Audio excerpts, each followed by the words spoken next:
And you'll note this clipping from Chess Life magazine in 1958. Bobby Fischer, the young United States champion, holder of the Lessing J. Rosenwald Trophy and the Frank J. Marshall Memorial Trophy, has just added another title to his string, that of International Chess Master of FIDE. This information was received from Mr. Folk Rogard, president of FIDE, who stated that the award of the title was based on the fact that he, Fischer, had placed first in the zonal tournament ended in New York on January 8, 1958. Congratulations, Master Fischer. As you know, the U.S. Championship doubled as a zonal tournament that year, and Bobby therefore qualified to play in the Interzonal, and on the road to the Interzonal, he had quite a few training games that he played, so we're going to show a few of those. I found one loss that I won't show. We'll save all of his losses for another series on how to beat Bobby Fischer, for which I do have a book entitled How to Beat Bobby Fischer, and that loss was to Jack Collins. Anyway, Anthony Saidy, he was an MD. Very strong player was Saidy. He would eventually become an international master as well. Let me give you the rundown on him. Saidy was born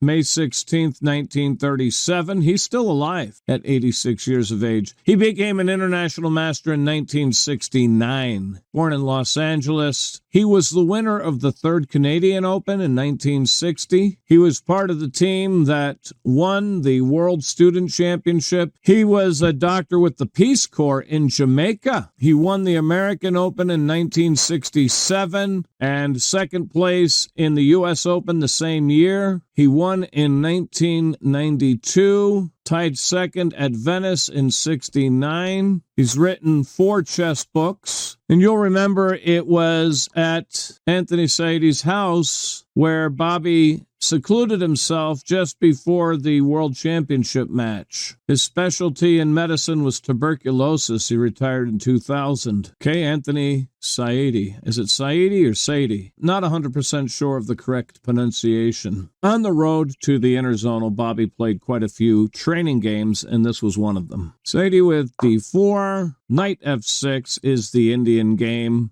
c4, g6, we have knight c3 and bishop g7, a King's Indian normal variation. e4, d6, now f3, this is the anti-Grunfeld variation.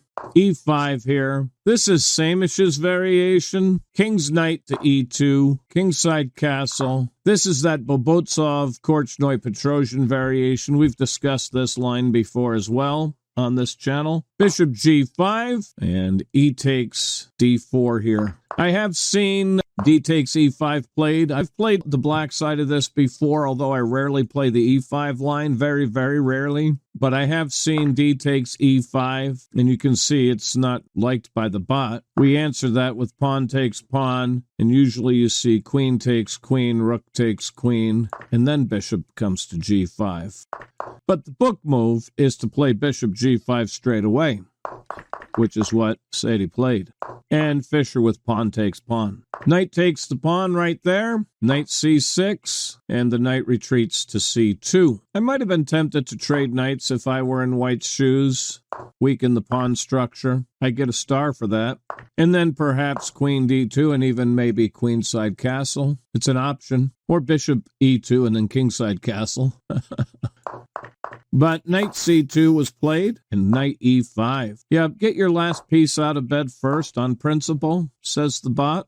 Knight e5 was played, and we do have queen d2 here. And I would assume that bishop e2 should also be considered, just like before when I was showing that other line. Bishop e6 is played here, b3, a6, and I'm not sure what the point of a6 is in this position, to be honest. I guess just to keep the knight out of here, but I don't know. I'd be more concerned about this bishop, although with this battery, I was about to say, maybe I'd like to play h6. Well, yeah, because you play h6 and hope he takes the pawn. And the point is, okay, it says that's wrong. The point is, if he takes the pawn, you see, that is definitely wrong. In fact, it downgraded it to a blunder. Because now, knight takes e4. Ooh, double exclam. Double exclam ladles and jelly spoons. And the whole point is we're clearing this diagonal out, so after knight takes knight, first of all, I have queen h4 check, so after he gets out of check, I can take this bishop with a hit on the queen, right? And I've just really gotten a great advantage. But I gather he could just retreat bishop to e3 here. But no harm, no foul, because now I can play knight to d7, and I'm Jim Dandy. All right, coming back, a6 was played.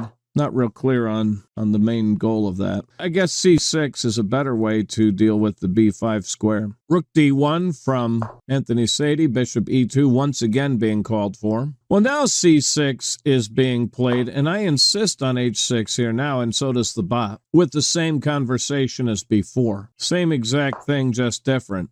Oh, you want to take my pawn? Have fun being counterattacked. Bam. And give me another double exclam. It did.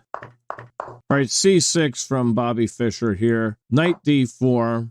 Knight d4 is getting a big red X, and the bot demanding bishop e2 again, although here I'd be very tempted to unleash this battery against d6, wouldn't you? Let's see if we get a star here. No, we get a big red X as well. Well, this was my idea. Anyway, knight d4. Oops, this knight to d4. Queen a5. Bishop to e2 at last. And now pawn c5. Knight retreats to c2. Knight takes bishop. Knight takes bishop. Pawn takes the knight. You could play knight a4 here and get a queen trade. You can't just take this pawn, obviously, and leave your knight hanging. So knight a4 and something like this. Okay, come back. Knight c2 was played, and b5. b5 also criticized by the annotator, looking for knight fd7. Knight fd7, and then white castles, I suppose. Yes. And then do I have knight takes c4 here? Because that discovers a super attack on his knight, and it's only defended by the queen. So that looks real interesting. I get an exclam for that. Oh, it downgraded me.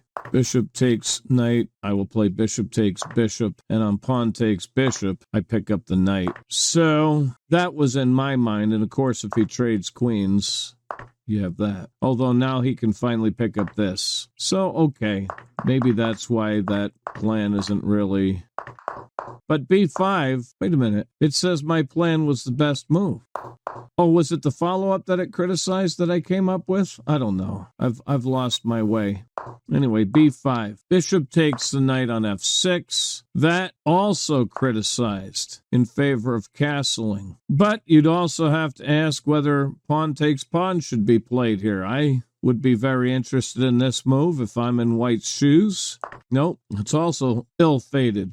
Just my way of thinking. Here, knight takes. You can't really play bishop takes here. Well, I guess you could, but I'm playing knight e8 if you do. Take it with the knight. Take it with the knight and compel a queen trade.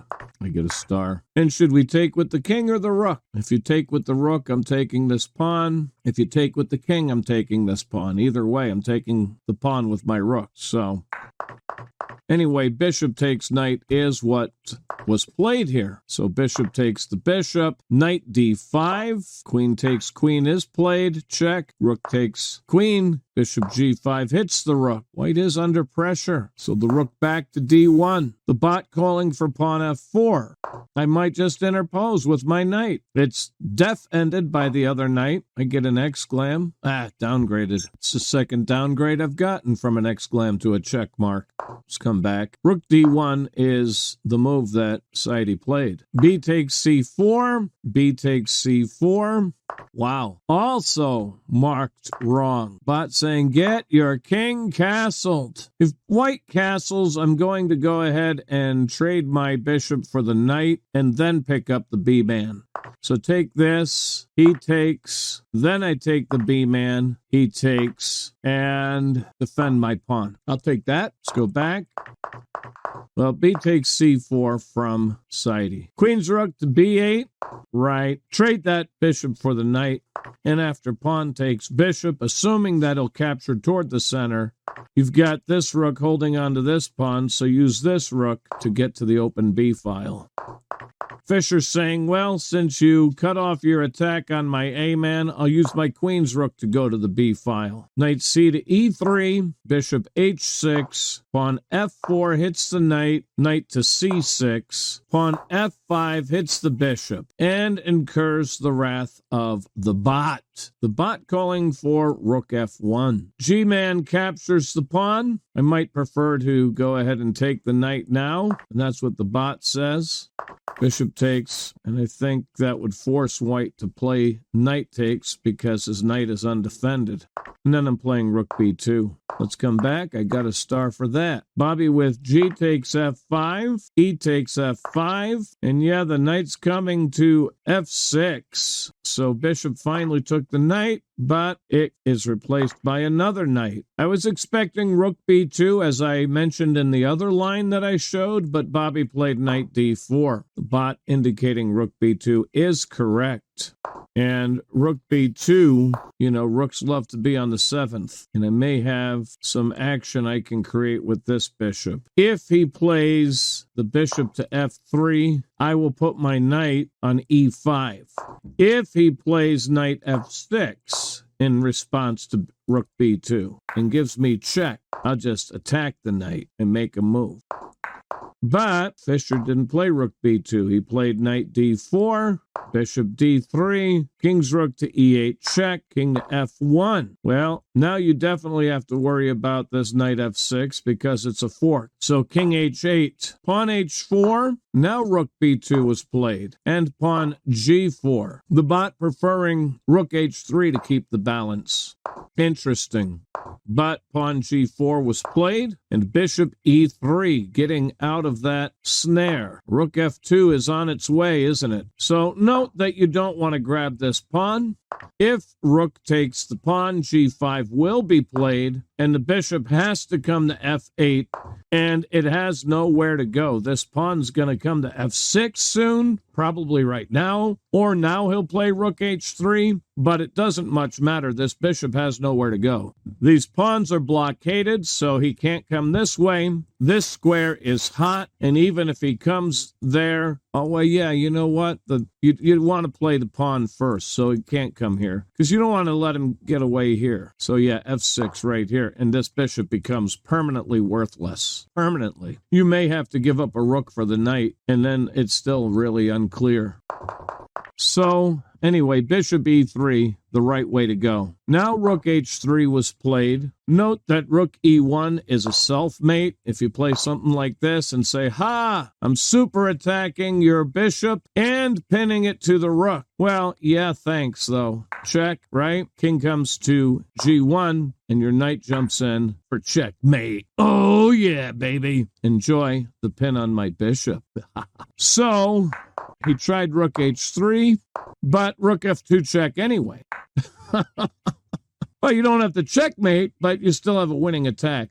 And so Saidy resigned, right? You don't want to come to E1 in line with the other rook, and you don't want to come to G1 in line with the bishop. I'm going to play knight F3 check anyway, to be honest, because you're not going to take it and lose your rook with check. So, yeah. Well, I don't know. If you play here, what's the follow-up, though, for black? Maybe bishop D4, I guess. And that, gives access to your other rook soon. And white could barely hang on. I don't know. Maybe that was a very gracious resignation. It's hard to say. What do you guys think? Maybe he didn't resign. Maybe he ran out of time. Maybe he resigned in a position that was not as bad as it seemed. Have you ever done that? You thought you were lost and you resigned and realized, oh man, I didn't have to resign that.